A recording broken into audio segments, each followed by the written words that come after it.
प्रेम ने राही को बताया आर्यन की मौत की असली वजह और यहीं पर किया अनुपमा को बेकसूर साबित। दोस्तों, सीरियल अनुपमा के अपकमिंग ट्रैक में जबरदस्त मोड़ आने वाला है। दिखाया जाएगा कि कैसे प्रेम अनुपमा से मिल लेता है, लेकिन अनुपमा उससे साफ कह देती है कि वह राही को कुछ नहीं बताएगा। इसी दौरान प्रेम को यह भी समझ में आ जाता है कि राही अपने जन्मदिन पर अनुपमा से मिल चुकी है। अब कहानी में बड़ा अपकमिंग ट्विस्ट आता है। राही प्रेम से सवाल करती है, तुम मेरा फोन क्यों नहीं उठा रहे थे? क्या मुंबई में कुछ ऐसा हुआ है जो मुझे जानना चाहिए? इस पर प्रेम कहता है कि हमारे बिजनेस एसोसिएट के घर का खाना बिल्कुल वैसा था जैसा मम्मी बनाती है। यही राही को शक हो जाता है कि शायद प्रेम ने मम्मी यानी अनुपमा के हाथ का बना खाना खाया था।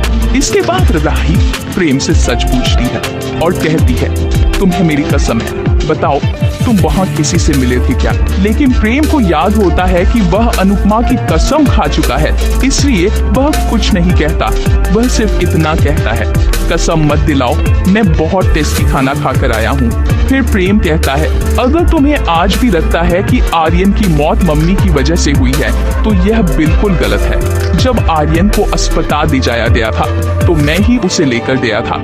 उसकी हालत बहुत खराब थी, लेकिन इसमें मम्मी की कोई गलती नहीं थी। मम्मी ने तो सिर्फ आर्यन को एक दिन दिया था सबको बताने को, इसमें उनकी कोई गलती नहीं थी। इसके बाद प्रेम आर्यन का आखिरी लेटर राही को दिखाता है, जिसमें साफ लिखा होता है कि वह अपनी बुरी आदतें छोड़ नहीं पा रहा और आखिरी बार नशा करना चाहता है।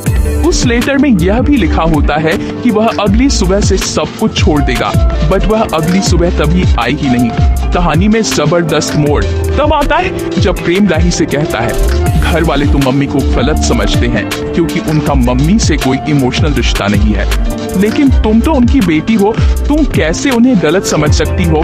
मम्मी ने हमेशा तुम्हारी गलतियों को माफ किया और जब मम्मी ने कोई गलती की ही नहीं तब भी तो उन्हें माफ नहीं कर पा रही हो। प्रेम की बातों से राही की आंखें खुल जाती है और वह इमोशनल हो जाती है। वह सोचती है कि क्या वाकई वह अपनी माँ को गलत समझ रही थी। इसी इमोशनल मोड पर राही एक बड़ा फैसला लेती है। वह मुंबई जाकर प्रोफेशनल डांस सीखेगी और अपनी जिंदगी को एक नई दिशा देगी। वही होगी राही की अनुपमा से मुलाकात और मांगेगी अनुपमा से माफी। दोस्तों, अपकमिंग ट्रैक में यह बड़ा राही की सोच बदलेगी और प्रेम उसकी माँ अनुपमा के प्रति मन में बसी नफरत को हमेशा के लिए मिटा देगा। दोस्तों, आपको क्या लगता है, अनुपमा को राही को माफ कर देना चाहिए? कमेंट में आंसर जरूर दें।